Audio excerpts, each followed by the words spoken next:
Abraham Lincoln and John F. Kennedy were connected by a web of eerie parallels. History is not just a sequence of events. It is a tapestry woven with threads so strange they defy all logic and probability. We are about to journey through 25 of the most bizarre coincidences ever recorded. You will hear tales of presidents and paupers sharing the same fate, of novels that predicted real-life disasters, and of dreams that foretold the future with chilling accuracy. By the end, you will see history not as a dry record, but as a collection of mysteries that challenge our very understanding of reality. How is it possible for two men who never met to live almost identical lives, only to die in the same shocking way? What does it mean when a story written decades ago comes true in every tragic detail? These are not just flukes. They are moments that make you wonder if chance is truly random, or if there is a hidden pattern to it all. What do you believe connects these strange echoes across time? The threads of coincidence weave a pattern that sometimes feels almost intentional.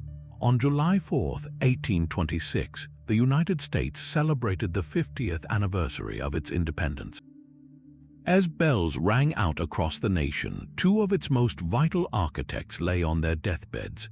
Thomas Jefferson, the principal author of the Declaration of Independence, and John Adams, its greatest champion in the Continental Congress, were dying hundreds of miles apart.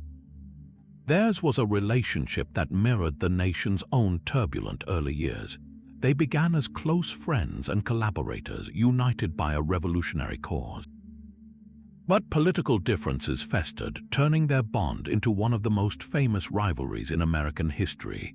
For years, they exchanged not a single word, their silence a loud echo in the young republic.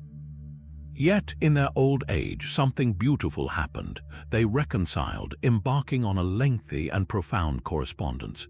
Through letters, they rediscovered their shared love for the country they had helped create, setting aside the bitterness that had divided them. And then, on that monumental jubilee, the final, unbelievable chapter unfolded. John Adams, fading in Massachusetts, whispered his last words. They were, "Thomas Jefferson survives." He was wrong, but only by a few hours. Jefferson had already passed away at Monticello earlier that same day. The news that both former presidents had died on the very anniversary they helped to create sent a wave of awe through the country. People saw it not as a random event, but as a providential sign, a divine stamp of approval on the American experiment. The statistical odds of these two specific men, with their deeply intertwined lives, dying on the same specific date 50 years after their crowning achievement, are astronomically low. It forces us to wonder, was this merely a quirk of fate, or does it suggest something more profound about the legacy they left behind, a final, united stand in the annals of history? 14 years before the Titanic slipped beneath the frigid waves, its story was already written. In 1898, a largely unknown American author named Morgan Robertson penned a novella titled Futility, or The Wreck of the Titan. The book told the story of a magnificent, state-of-the-art passenger liner, hailed as the largest and most luxurious ship ever built. Its owners, in their hubris, declared it practically unsinkable.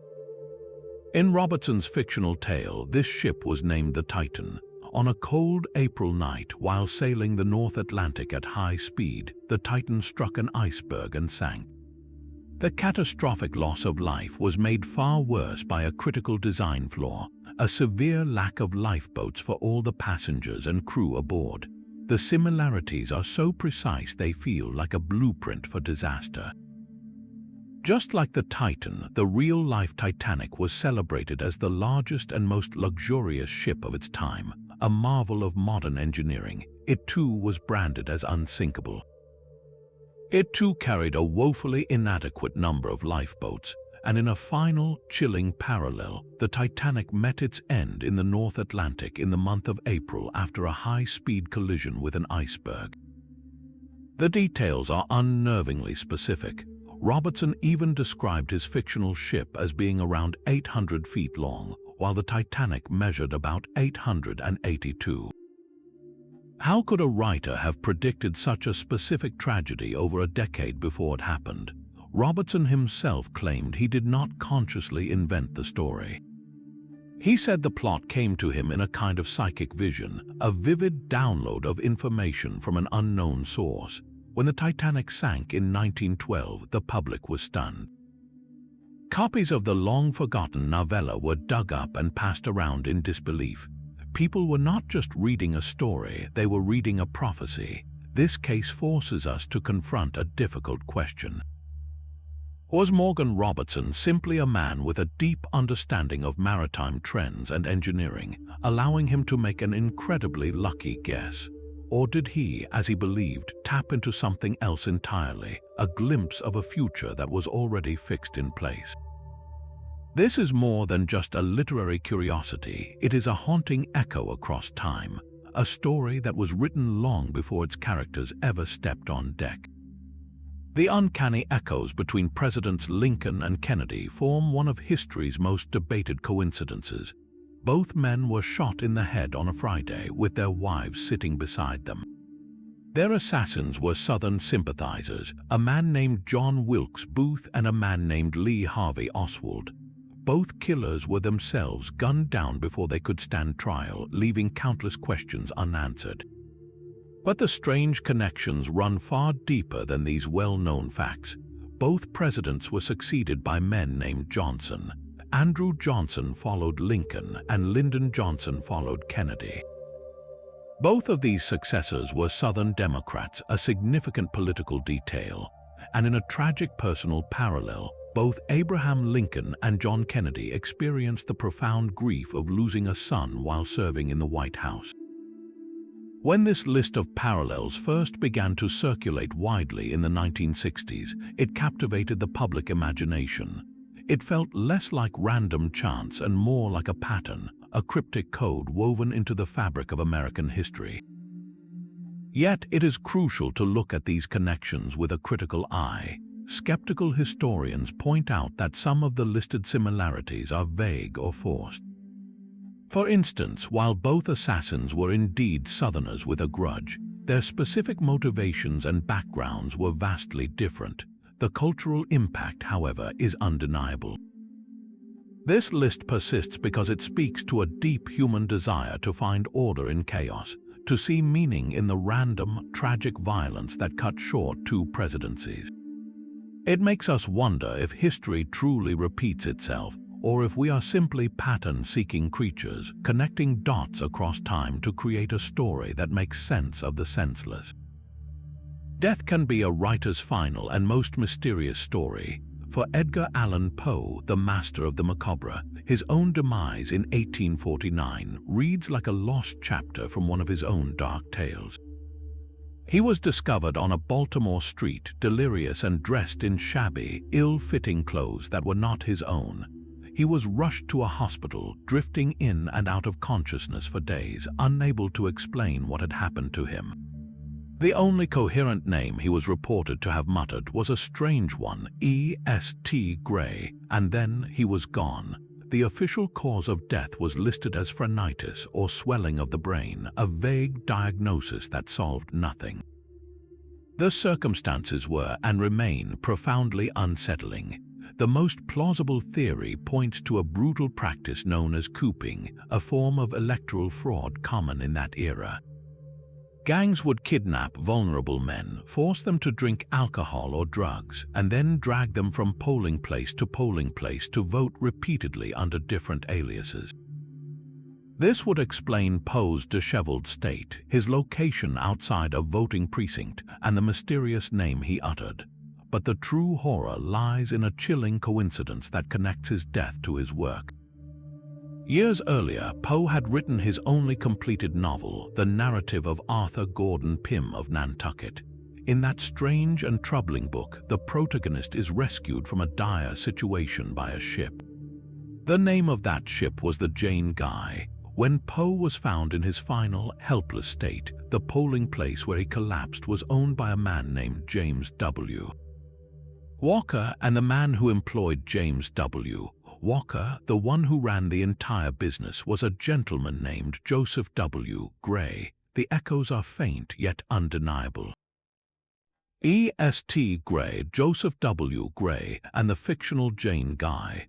Could a feverish, dying mind have latched onto a fragment of memory, a name from his own story, as reality crumbled around him?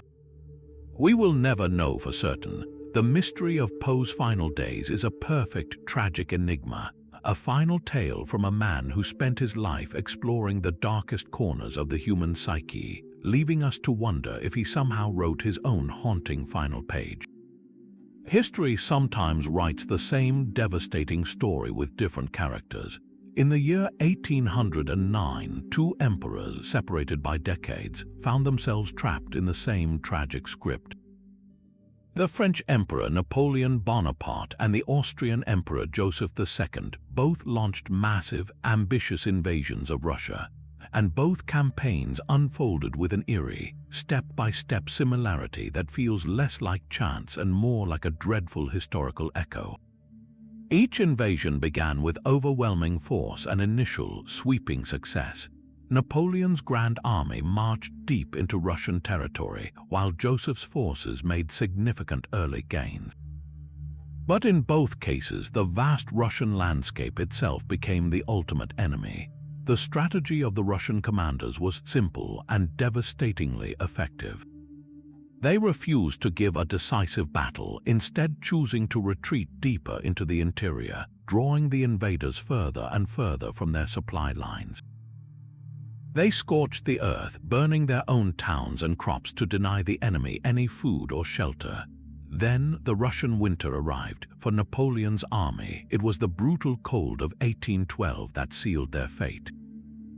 For Joseph's troops decades earlier, it was the harsh conditions of 1788. In both campaigns, the retreat was not merely a withdrawal, it was a complete collapse. Starving, freezing soldiers died by the tens of thousands, their grand armies dissolving into desperate, scattered mobs. These parallel catastrophes highlight a recurring blind spot for would-be conquerors, a fatal underestimation of Russia's greatest natural defenses, its sheer size and its merciless climate. This was a pattern that would not end with emperors. More than a century later, another powerful leader would ignore this grim historical lesson, sending his own forces into the same geographical trap with similarly disastrous results. The double emperor dilemma of 1809 stands as a stark warning, a coincidence that suggests some challenges are so immense they transcend time, waiting in the frozen landscape for any leader who forgets the past. The name Titan seems to carry a strange curse across the waves. The fictional Titan's doom was a chilling premonition, and the real Titanic's sinking was a devastating reality. Yet the story does not end there. A third vessel, the SS Titanic, entered this eerie narrative just a few years later. In the spring of 1914, the Titanic was a humble cargo steamer carrying a load of herring through the North Atlantic. Its route took it perilously close to the same ice field that had claimed the Titanic 2 years prior. The crew was acutely aware of the danger, their nerves frayed by the recent memory of the disaster. In fact, the ship's lookout that night, William Stewart, had been deeply affected by reading a detailed account of the Titanic's final hours. His mind was filled with images of that phantom iceberg emerging from the dark. So when he peered into the gloom and spotted a massive, pale shape directly in their path, he did not hesitate. He immediately sounded the alarm, screaming the dreaded word into his microphone, iceberg. The bridge reacted instantly, throwing the engines full astern and wrenching the helm hard over. The ship shuddered and slowed, its bow swinging agonizingly slowly away from the frozen mountain. They missed a catastrophic collision by a mere 300 feet. The Titanic had survived because its crew was haunted by a story, a fictional prophecy that had become a real-life cautionary tale. This creates a bizarre trifecta, a triple echo of the name Titan. First, the fictional warning in a book. Second, the tragic fulfillment in reality. And third, the real-life near miss, a ship saved because its crew had learned from a fictionalized version of its own potential fate. It is a closed loop of cause and effect that defies simple explanation. Was this all just a series of random events, or does it suggest that names themselves can carry a kind of weight, a resonant frequency that echoes through history, connecting story and reality in ways we are only just beginning to sense? A king and a commoner, two men who should never have met, found their lives bound by a symmetry so perfect it defies belief.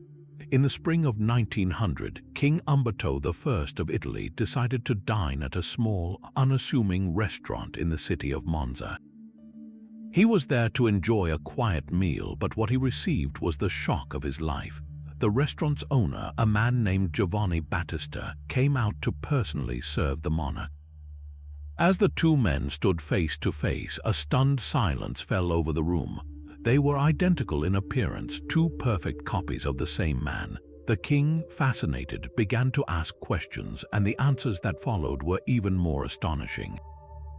They discovered they had both been born in the city of Turin on the exact same day, March 14, 1844.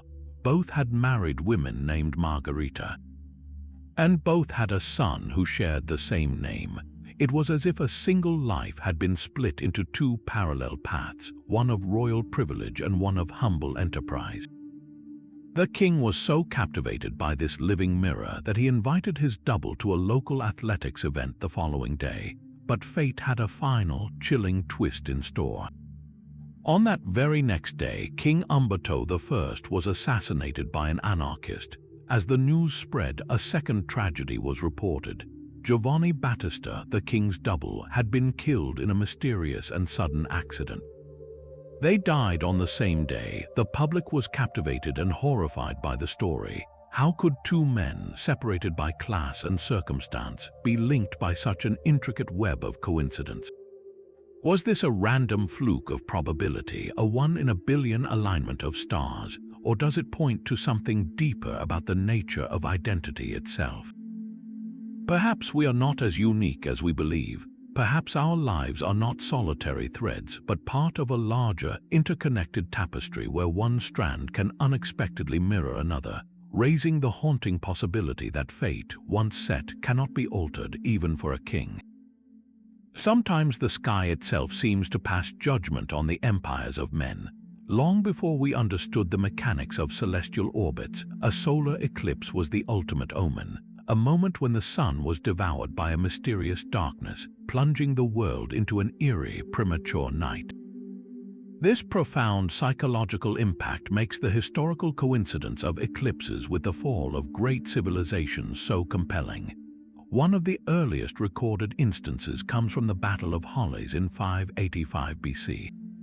The Lydians and the Medes were locked in a brutal 5-year war, their armies clashing on the banks of that river. As the fight reached its peak, the day suddenly turned to night. The historian Herodotus wrote that the soldiers were so stunned by this celestial event, they immediately laid down their weapons. They interpreted the darkness not as a natural phenomenon, but as a clear sign from the gods that the fighting must cease. The war ended on the spot and a peace treaty was secured. This eclipse did not just coincide with an event, it actively created one, steering the course of history through sheer awe. But more often, the omen was one of doom. Centuries later, as the mighty Assyrian Empire began its irreversible decline, a series of total solar eclipses darkened its skies. To the Assyrians, whose pantheon included a sun god, this was the worst possible portent. It signaled the withdrawal of divine favor, a message that their rulers had lost the mandate of heaven. This belief seeped into the populace, eroding confidence and fostering rebellion. The celestial event did not cause the empire's collapse through physical force, but through the power of perception, weakening the social and political fabric until it tore apart. The pattern repeated itself with Rome. During the empire's prolonged crisis, as it fractured and decayed, multiple eclipses were recorded by anxious chroniclers. Each one was seen as another nail in the coffin of the old order, a confirmation from the cosmos that Rome's time had passed. When people believe their world is ending, they begin to act in ways that make that belief a reality. Leaders lose authority, armies lose morale, and citizens lose hope. The eclipse becomes a self-fulfilling prophecy, a catalyst for the very chaos it was thought to predict. This recurring motif forces a fascinating question. Were these eclipses merely random astronomical events that happened to fall during turbulent times, or did their immense psychological weight actively tip the scales of history, proving that sometimes the most powerful force is not an army, but an idea written across the sun? Even the most loyal protector can become an agent of fate. In the turbulent years of the French Revolution, a member of the royal guard known as the Knight of the Daggers was tasked with the sacred duty of protecting King Louis XVI. He was a man sworn to give his life for his monarch, a symbol of absolute loyalty. But as revolutionary fervor gripped Paris, this guard learned of a specific plot against the king's life. Desperate to fulfill his oath, he composed a cryptic note of warning, a final attempt to shield the crown from the gathering storm. The message, however, never reached the king in a meaningful way. It was dismissed, lost in the chaos of the court, or perhaps ignored by a monarch who could no longer distinguish friend from foe. The plot advanced, and Louis XVI was captured, tried, and ultimately executed by guillotine. In the wake of the king's death, the very foundations of the old world crumbled. Allegiances shifted overnight, and the guard who had once pledged his life to the monarchy now found himself a citizen of the new republic. His old life was gone, and in its place was a new role, one drenched in a profound and personal irony. He was assigned to guard the imprisoned Queen Marie Antoinette. The man who had tried and failed to save the king was now standing watch over the king's wife in her final, desperate days.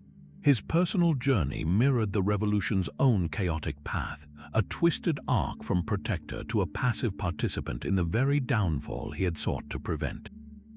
This was not a grand conspiracy, but a quiet, devastating coincidence.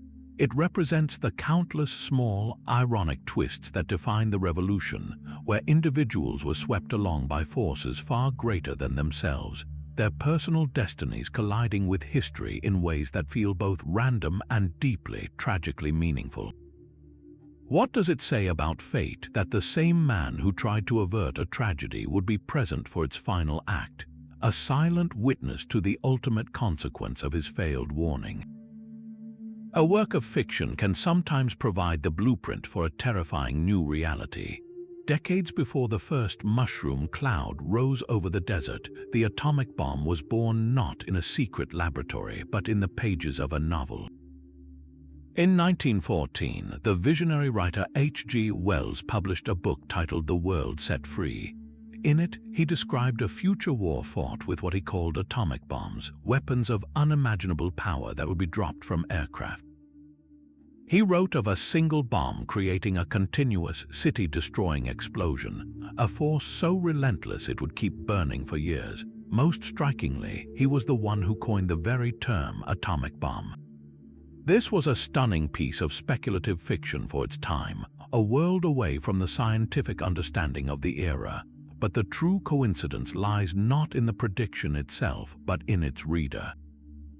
18 years later, in 1932, a young Hungarian physicist named Leo Szilard was walking through London. He was pondering the possibilities of nuclear energy, a field still in its infancy. It was then that he happened to read Wells's novel. The book struck him with the force of a revelation. Szilard later stated that the story gave him the specific idea of a nuclear chain reaction, the fundamental process that makes an atomic bomb possible. He credited Wells with the concept of liberating atomic energy on a large scale and of using it for a chain reaction in explosive devices. The fictional prophecy had found its real-world architect. This is a staggering loop of cause and effect. A scientist whose work would ultimately lead to the Manhattan Project, was directly inspired by a science fiction story that had accurately prefigured his own world-changing discovery. It forces us to reconsider the line between imagination and invention. Was H.G. Wells merely a brilliant guesser extrapolating from the science of his day? Or did his creative vision tap into a future that was, in some way, already waiting to be realized? This is more than a literary footnote. It is a profound example of how an idea, once set loose in the world, can find its way from the page into the hands of the one person capable of bringing it to life, for better or for worse. The threads of fate can weave the most unexpected connections between families. Years after his father's assassination, Robert Todd Lincoln found himself in a moment of mortal peril. He was a young man waiting on a crowded train platform in Jersey City, squeezed by the jostling crowd. Suddenly, he lost his footing and slipped into the narrow, terrifying gap between the stationary train and the platform's edge. The massive wheels were moments from moving, and his life was about to be crushed out of him. In that instant, a strong hand grabbed his collar and yanked him backward to safety. He looked up, shaken and grateful, into the face of his rescuer, a famous and celebrated actor named Edwin Booth. The name Booth sent a chill through history. Edwin was the older brother of John Wilkes Booth, the man who had murdered Robert's father. The irony was almost too profound to comprehend. One brother from the Booth family had taken a Lincoln's life, while another had just saved one. Edwin Booth was renowned across the nation for his theatrical genius, particularly his stirring performances as Shakespeare's tragic heroes. He was a man of culture and respectability, and he was reportedly haunted for the rest of his life by his brother's monstrous act. He had no idea who the young man was on that platform, only that he was in danger and needed help. It was a spontaneous act of human decency, entirely separate from the dark legacy of his name. Robert Todd Lincoln never forgot the incident. Years later, he wrote a letter to the actor, expressing his enduring gratitude for the brave act that had saved his life. He acknowledged the staggering coincidence that bound their families together in such a bizarre and contradictory way. Imagine the weight of that meeting, even if only through correspondence. One man, the son of a murdered president, thanking a Booth for his very existence. This story transcends mere chance. It speaks to the complex tapestry of human character, reminding us that families are not monoliths and that good and evil can reside under the same name.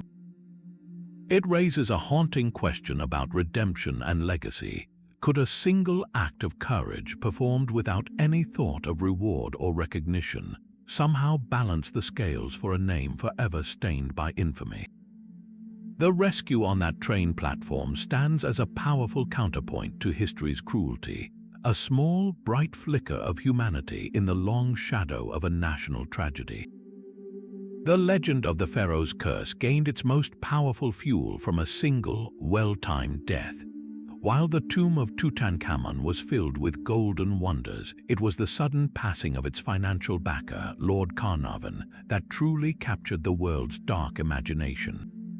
He died in Cairo from blood poisoning after a mosquito bite became infected, and according to a popular but disputed story, the lights of the city flickered and died at the exact moment of his death.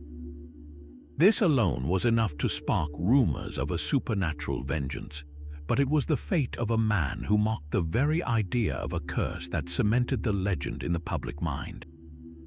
That man was Arthur Weigall, a former chief inspector of Egyptian antiquities and a journalist covering the tomb's opening for the London Daily Mail.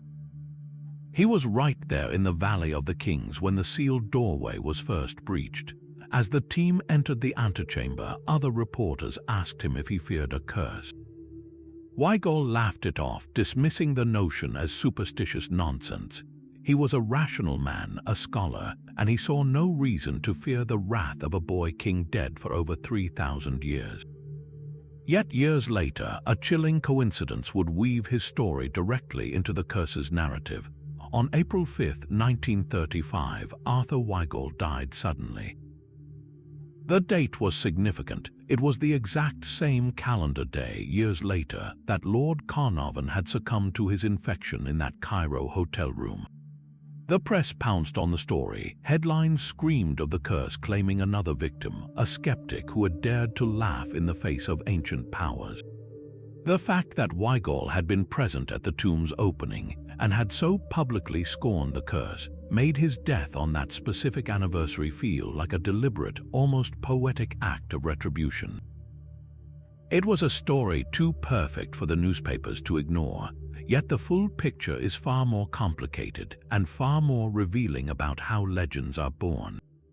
The vast majority of the people present at the tomb's opening lived long and healthy lives.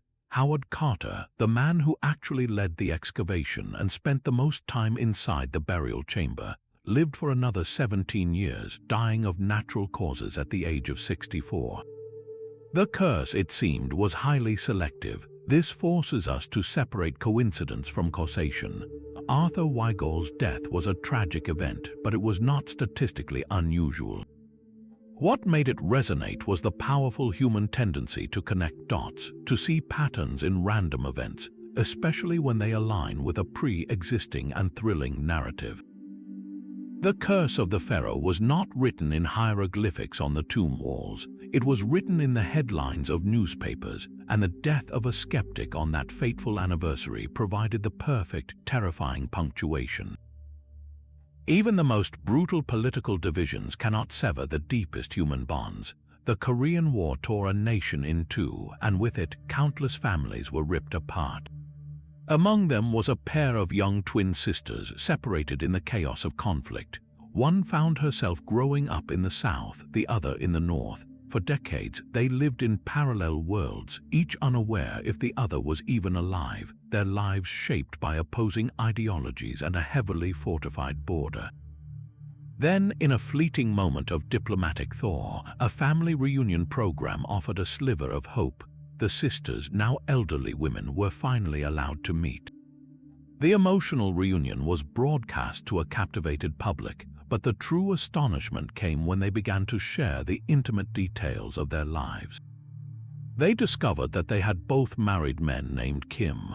Not only that, they had each raised exactly 3 children, and in a final, breathtaking revelation, they had given their children the same names. They had lived mirror-image lives, making the same fundamental choices, drawn to the same sounds and meanings for their own families, all while existing in societies that taught them to see each other as enemies. This is more than a simple coincidence of statistics. It speaks to the mysterious, invisible thread that connects identical twins, a shared blueprint that seems to operate beyond the reach of geography or politics. How is it possible for 2 minds to independently arrive at such specific, identical life choices, from a spouse's name to the naming of their children? It is as if their fundamental essence, coded at birth, guided them down the same river, even when that river was forced to flow through vastly different landscapes. This story forces us to wonder if some connections are so profound they can echo across any divide, writing the same story with 2 separate pens. Numbers themselves can sometimes feel like a message from the universe. In the wake of London's twin catastrophes, the Great Plague of 1665 and the Great Fire of 1666, a terrified and traumatized populace searched desperately for meaning. They found it hidden in plain sight, etched into the very year of the fire. 1666, when written in Roman numerals, is MDCLXVI. Look closely at that sequence. It uses every single Roman numeral from the largest to the very smallest exactly 1 time. M for 1000, D for 500, C for 100, L for 50, X for 10, V for 5, and I for 1. It is a perfect descending countdown, a numerical palindrome of breathtaking symmetry. This was not seen as a mere mathematical curiosity. To the preachers standing in the smoldering ashes of their city, it was a divine signature. They proclaimed that God himself had stamped the year of London's punishment with this perfect, ominous sequence. The plague had been a horrific purge, and the fire was the final, cleansing judgment. The number was proof that it was all part of a grand, terrifying plan. This interpretation spread like wildfire, offering a strange kind of comfort. A random disaster is terrifying, but a punishment from God, however severe, implies a world with order and purpose. The idea gave people a framework to understand their suffering, a reason for the unimaginable loss. Yet historians remind us that this elegant numerical link is almost certainly a coincidence, a pattern applied after the fact. The Roman numeral system was a common way of writing dates, and the unique properties of 1666 were likely not a conscious factor in the events themselves. But that is precisely what makes this coincidence so powerful. It demonstrates our profound need to find signals in the noise, to see a designer's hand in the chaos of history. The Great Fire did, in a cruel and unintended way, help end the plague by destroying the rat-infested slums, creating a brutal kind of closure. So the question becomes, did people see a numerological prophecy because they needed to, weaving a perfect pattern from the threads of tragedy to make the world feel just a little less random? The life of a mystery writer can become its own greatest unsolved case. Anna Katharine Green was a literary pioneer, hailed as the mother of the detective novel long before the genre became a global phenomenon. Her 1878 book, The Leavenworth Case, was a monumental success, captivating readers with its intricate plotting and legal suspense. At the heart of the story lies a fiercely disputed will, a document that ignites suspicion, fuels a murder investigation, and drives the entire narrative forward. The fictional lawyers and detectives spend the novel untangling its complex clauses, searching for the truth hidden within its legalistic language. Green crafted this puzzle with a master's touch, never suspecting she was writing a strange prophecy for her own future. Decades later, after a long and celebrated career, Anna Katharine Green passed away, and then the real-life mystery began. Her own last will and testament became the center of a famous, bitter, and protracted legal battle. Just like in her novel, the terms of the will were challenged, its intentions questioned, and its provisions fought over in a courtroom. The author who had so brilliantly imagined a legal conflict was now, herself, the subject of a nearly identical drama. The irony is so profound it feels almost literary, as if one of her own characters had stepped off the page to ensnare her. How could a woman who spent her life constructing perfect fictional puzzles end up trapped in a real one that mirrored her own creation? It is a haunting reminder that the stories we tell have a strange way of circling back to us, blurring the line between the architect of a mystery and its central character. This was not a simple case of life imitating art. It was art created decades earlier, reaching forward through time to frame the final chapter of its creator's life, leaving us to wonder if some narratives are so powerful they inevitably seek their own fulfillment. Nostradamus stands as history's ultimate master of the ambiguous omen, a man whose writings have been stretched to fit nearly every major catastrophe for the last 5 centuries. His book Les Prophéties is a collection of hundreds of poetic 4-line verses called quatrains, written in a mix of languages and stuffed with cryptic metaphors. One of the most famous and most chillingly coincidental is Century 1, Quatrain 60. It speaks of a child of poor parents who will, through his oratory, seduce a great nation. The verse mentions a place called Hister and warns of a time when the blood of the just will be demanded of London. For generations, interpreters have pointed to this and declared it a perfect prediction of Adolf Hitler. The name Hister, they argue, is a clear reference to the river Danube, known in Latin as Ister, and thus a clever code for Hitler himself. The child of humble origins who hypnotized a nation with his speeches seems to fit the historical profile with unnerving accuracy. The connection feels almost too perfect to be random, but when you pull back the curtain, the illusion begins to fray. The word Hister in the quatrain is almost certainly not a name, but a reference to the geographical region of the Danube. Nostradamus was using the classical Latin term for the river, a location that had no direct connection to the future German dictator. Furthermore, the original text does not actually describe the horrors of the Holocaust or the specific mechanics of World War II. It is a vague and gloomy poem that only seems specific when we look at it through the lens of what we already know happened. This is the core of the phenomenon known as apophenia, the human brain's powerful, instinctual drive to find meaningful patterns in random information. We are pattern-seeking creatures by nature. It is how our ancestors survived, by connecting the rustle in the grass to a potential predator. But this same skill, when applied to something like the nebulous verses of Nostradamus, causes us to see faces in clouds and prophecies in poetry. His quatrains are so deliberately obscure that they become a kind of Rorschach test for our own anxieties. After the attacks of September 11th, people instantly found quatrains that seemed to predict the fall of two metallic brothers. After the rise of COVID-19, verses about plague and isolation were suddenly unearthed and declared prophetic. The words did not change, only our interpretation of them did. So why does Nostradamus endure with such stubborn power? It is because he offers a thrilling antidote to chaos. The idea that our turbulent, terrifying history is not a random sequence of events, but a story with a predetermined plot, is deeply comforting. His enduring fame is not a testament to his accuracy, but to our own profound need to believe that someone, somewhere, saw it all coming. Sometimes the most random events plant the seeds for a perfect crime. The Pennsylvania State Lottery in the early 1980s was a straightforward daily draw, a game of pure chance. But on one particular evening in early February, the machine coughed up a combination that made everyone stop and stare. The winning number was 666. To many, this was more than just a sequence of digits. It was the biblical number of the beast, a symbol of ultimate evil. The odds of this specific triple number being drawn were, of course, 1 in 1,000, the same as any other combination. Yet its cultural weight made the event feel strangely significant, an ominous fluke that captivated the public and stuck in the minds of lottery officials and players alike.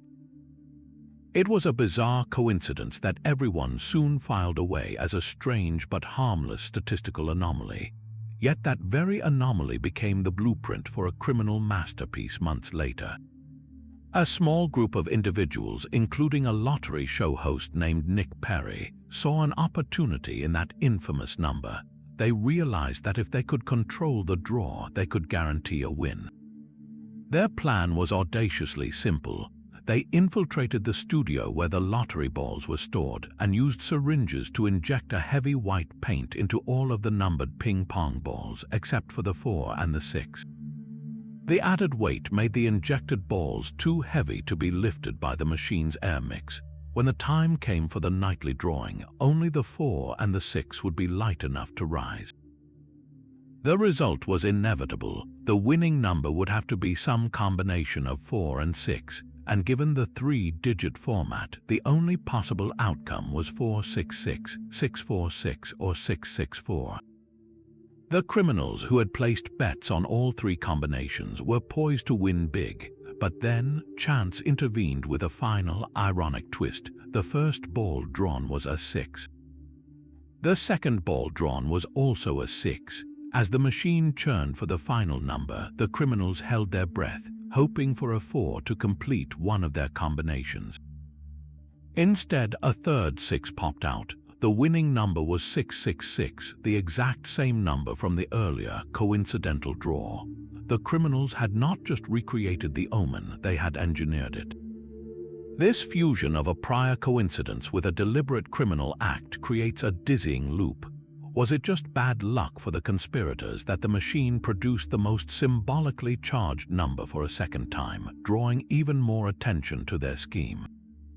Or does it feel like fate was echoing itself, using their greed to highlight a pattern that was already written? The initial coincidence of 666 was a random event. The second was a forced one, born from human cunning. Yet together they tell a story where chance and intent become almost indistinguishable. leaving us to wonder if some numbers are destined to repeat, regardless of the hands that try to rig the game.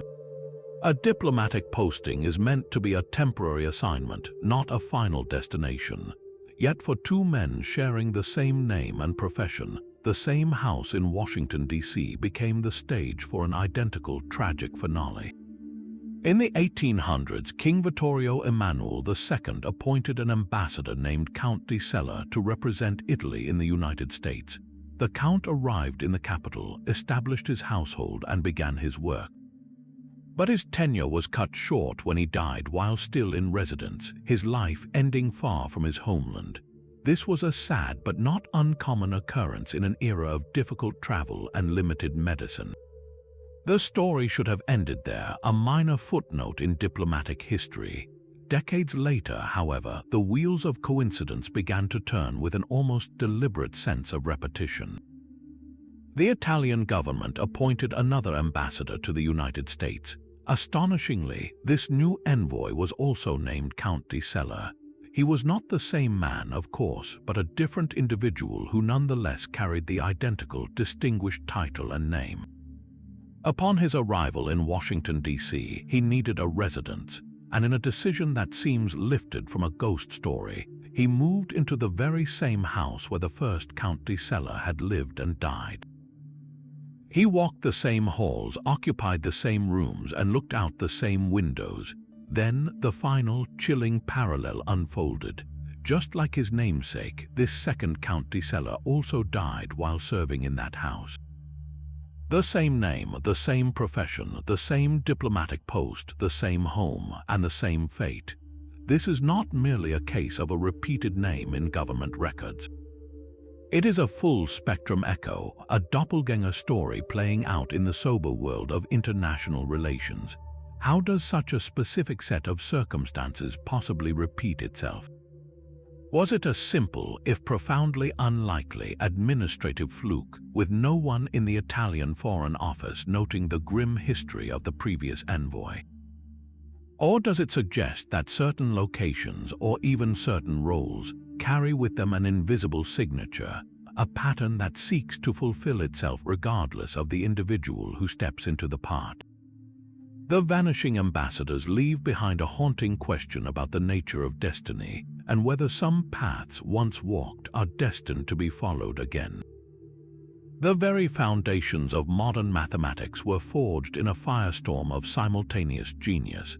In the late 1600s, two of the greatest minds in history, working entirely independently, unlocked the secrets of calculus at nearly the same moment.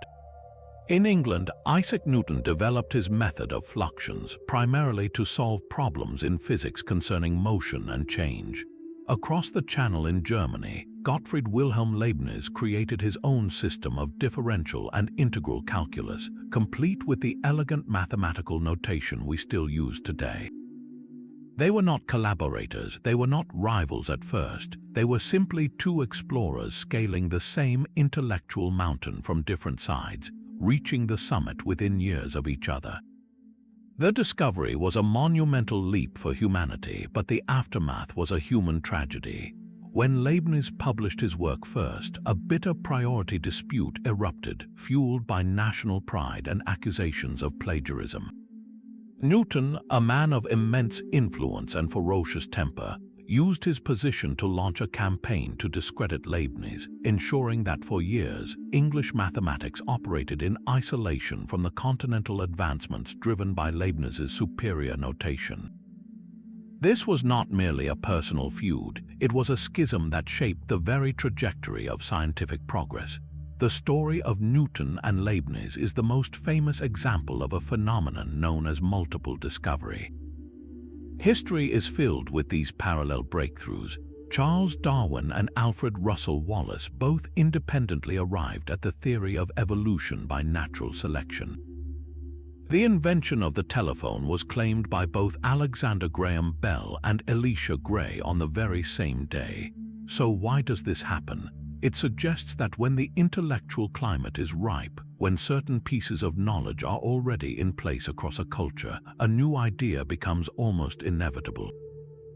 It is as if the discovery is a fruit waiting to be picked, and the most brilliant minds simply happen to reach for it at the same time.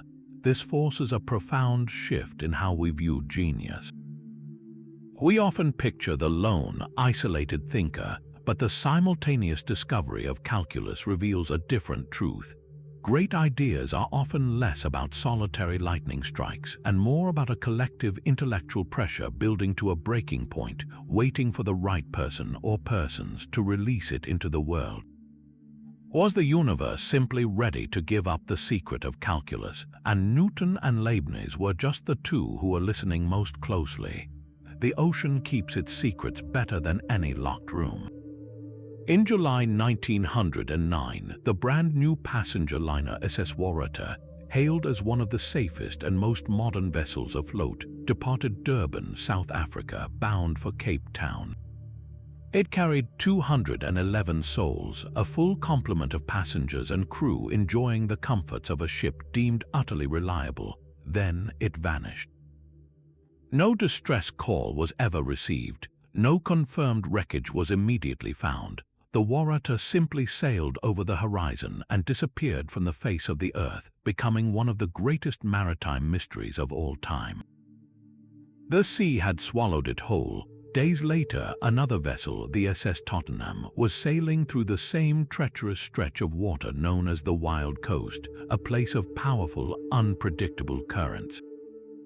Its crew spotted something disturbing, a large field of floating debris. They carefully noted the position in the ship's log, marking the coordinates of what they assumed was the aftermath of some unfortunate, anonymous shipwreck.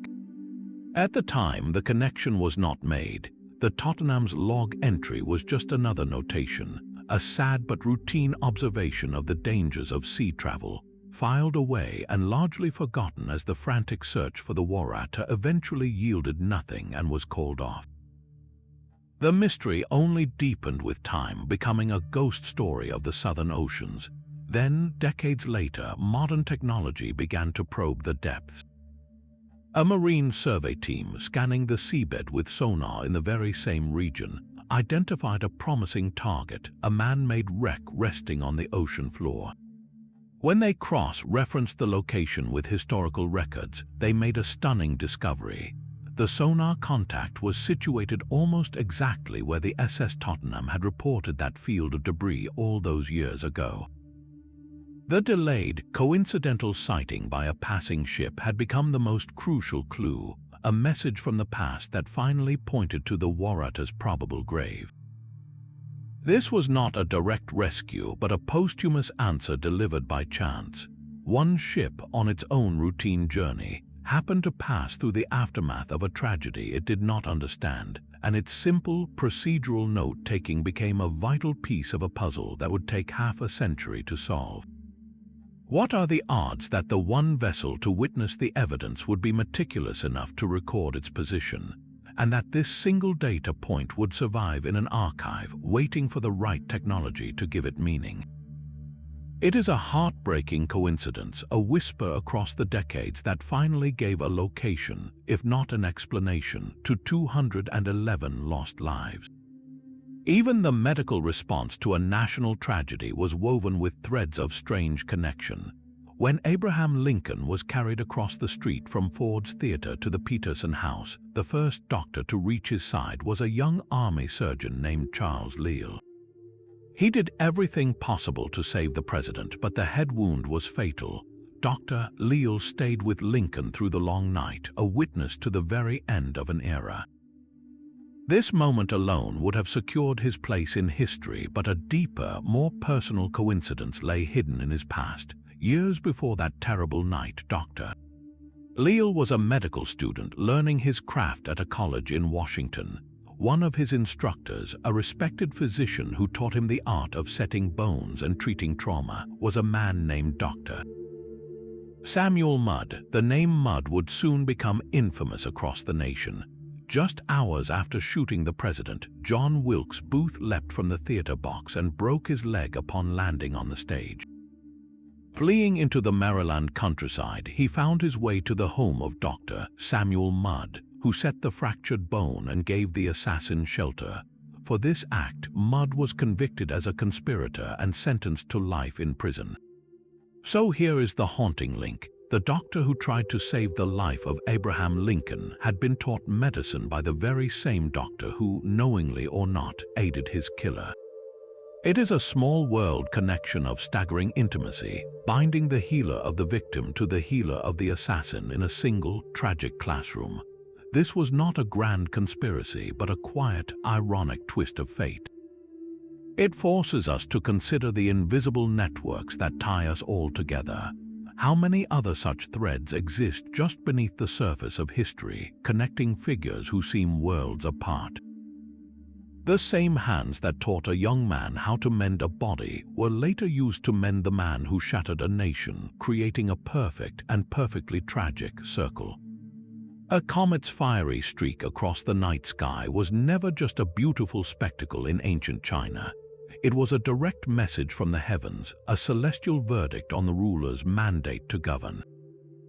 The court astronomers of the Eastern Han Dynasty watched the stars with a solemn duty, their scrolls serving as a log of divine opinion.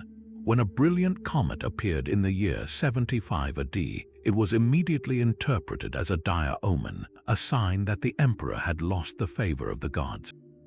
The reigning emperor, Ming of Han, was a powerful and effective ruler, yet the appearance of this celestial visitor cast a long shadow over his court.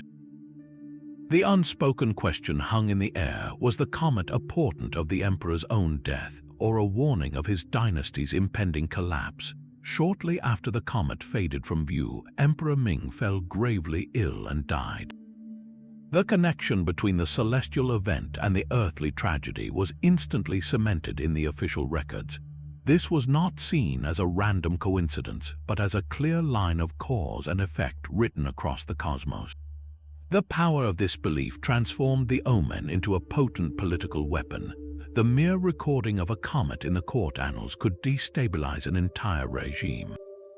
Ambitious rivals might see it as a signal to challenge the throne. The common people, believing their emperor had lost the heavenly right to rule, might rise in rebellion. The omen did not just predict chaos, it actively created it, fulfilling its own prophecy through the sheer force of human belief. How could a ball of ice and rock hurtling through space possibly influence the fate of an empire? The answer lies not in the comet itself, but in the minds of those who watched it, proving that a symbol can wield as much power as any army when an entire culture agrees on its meaning. An image can capture a spirit that seems to transcend its own moment. The iconic photograph of United States Marines raising the flag on Mount Suribachi in 1945 is one of the most recognized images of the 20th century. It is a symbol of valor, sacrifice, and hard-fought victory in the Pacific Theater. Yet its powerful composition appears to have a ghostly predecessor from a completely different era. Nearly 70 years earlier, the painter Archibald Willard created a work titled The Spirit of 76, originally called Yankee Doodle. This painting, celebrating the American Revolution, depicts three patriots marching into battle. One man holds a flag aloft while the two others carry a drum and a fife. The visual echo between the two works is breathtaking. Both center on three figures, their bodies angled in a dynamic, forward-moving pose. In the photograph, the flagpole is the central focus, while in the painting, the flag itself flies proudly. The musical instruments in the older work, the drum and the fife, are held in a way that eerily mirrors the stance of soldiers carrying rifles or supporting their comrades in the later photo. This is not a vague resemblance, it is a near-perfect alignment of patriotic composition across the span of 7 decades. So, how did this happen? Was it a deliberate act of artistic homage by the photographer Joe Rosenthal? Rosenthal always maintained that the shot was spontaneous, captured in a fraction of a second as the Marines struggled to plant the heavy flagpole in the hard ground of Iwo Jima. He never mentioned Willard's painting as an inspiration, and given the chaotic, dangerous conditions on that mountaintop, a carefully staged recreation seems highly unlikely. This leads us to the far more fascinating possibility that this was a pure coincidence of iconic imagery. It is as if the visual language of American patriotism, the idea of a small, determined group fighting for a cause, has a natural and recurring shape. Both works tap into the same deep well of national identity, one born from revolution and another tested in a global war. They represent the same spirit, simply refracted through different mediums and different conflicts. The photograph captured a real, gritty moment of war, while the painting idealized a legendary moment of national birth. Yet their similarity suggests that some symbols are so fundamental to a culture that they emerge independently, a visual echo reminding us that the stories we tell about ourselves often follow the same powerful and perhaps inevitable patterns. A simple missed train can sometimes derail an entire day, but for one writer, it laid the tracks for an entire world. The Victorian novelist Anthony Trollope was a man of strict routine, famously writing each morning before his day job with the postal service. But on one particular journey, his meticulous schedule fell apart.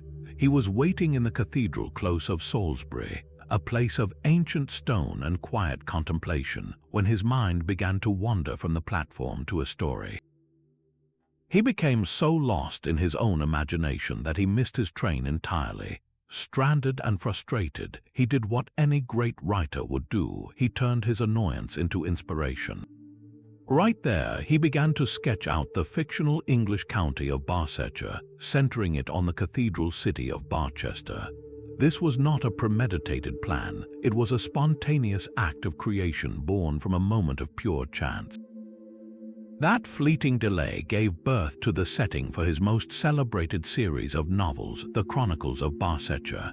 These books, filled with the intricate social dramas and clerical politics of a fully realized world, would go on to define his literary legacy. Think of the countless readers who have been transported to Barchester, who have walked its streets and known its characters. All of that sprang not from a grand design, but from a single, inconvenient mistake. It makes you wonder how many other great ideas are born not in moments of focused effort, but in the unexpected gaps, the frustrating pauses that force our minds to wander and create. What if he had caught that train? An entire literary landscape might have vanished into the steam of a departing locomotive, lost forever to a timeline that ran exactly on schedule. The quiet work of a scribe can become a message in a bottle, sent across centuries to their own future. In a medieval European monastery, the daily rhythm was built around prayer and labor, and for the monks in the scriptorium, that labor was copying. Their pens scratched across parchment, preserving religious texts, philosophical works, and the practical knowledge of the ancient world.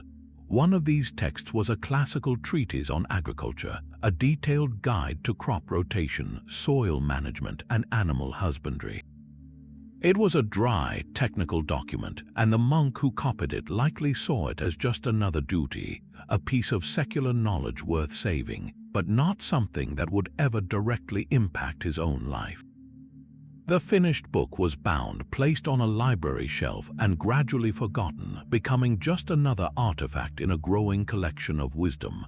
Seasons turned into decades, and decades into centuries. The monastery endured, but it did not thrive. Its estates, once productive, were failing. The soil was exhausted, harvests were meager, and financial ruin seemed inevitable. The monks prayed for a miracle, but the solution was not divine intervention. It was already within their walls. During a desperate search for anything of value to sell, a monk pulled a dusty, forgotten volume from a high shelf. As he blew off the centuries of accumulated grime, he recognized the title, that same agricultural text his order had copied so long ago. He began to read, and the ancient words leapt from the page with immediate, practical urgency. Here were the answers to their problems, specific instructions on how to rest their fields, which crops to plant in sequence to replenish the earth, and how to manage their livestock for maximum health and yield. This was not a vague hope, it was a precise survival manual written for them by the hands of their own predecessors. they had become the unintended beneficiaries of their own archival diligence. The knowledge they had preserved as a matter of routine became the very tool that rescued them from collapse. This is a profound closed loop of cause and effect. The monastery did not save the text for themselves, they saved it for the world, and in doing so, they accidentally saved themselves.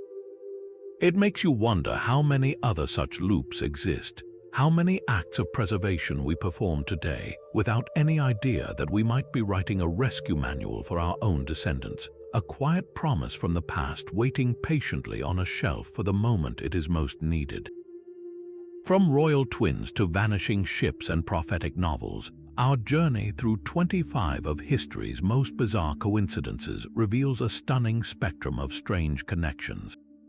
We have seen personal doppelgangers living mirrored lives and world-altering discoveries emerging simultaneously in separate minds. We have watched fictional stories predict real-life tragedies with chilling precision and witnessed how a single missed train could birth an entire literary world. These are not just quirks of fate confined to one era or one type of event. They span the full range of human experience, from the intimate choices of a family to the colossal shifts of empires and scientific paradigms. This sheer diversity is what makes the phenomenon so compelling. It is not one pattern but many woven into the very fabric of time. What do all these stories ultimately tell us about ourselves? They speak to a fundamental human drive, our deep-seated need to find order in the chaos, to see a signal in the static. Our minds are hardwired for pattern recognition, a survival skill that sometimes sees faces in the clouds and destinies in a date. This instinct leads us to wonder, is there a thin, almost invisible line separating random chance from what some might call meaningful synchronicity? Are these echoes across time merely statistical flukes, the inevitable result of playing the probability game with an infinite number of events? Or do they hint at a deeper, interconnected tapestry, a hidden architecture to history where certain threads are destined to cross and recross? The evidence can be read either way, and that is the heart of the mystery, so we turn the question to you. After hearing these 25 tales, where do you land? Do you see a collection of fascinating but ultimately random accidents, or do you sense the faint outlines of a grander design? What is the most unbelievable historical coincidence you have ever encountered? Share your own discoveries in the comments below, and if your mind is buzzing with these mysteries, subscribe for more journeys into the unexplained corners of our past.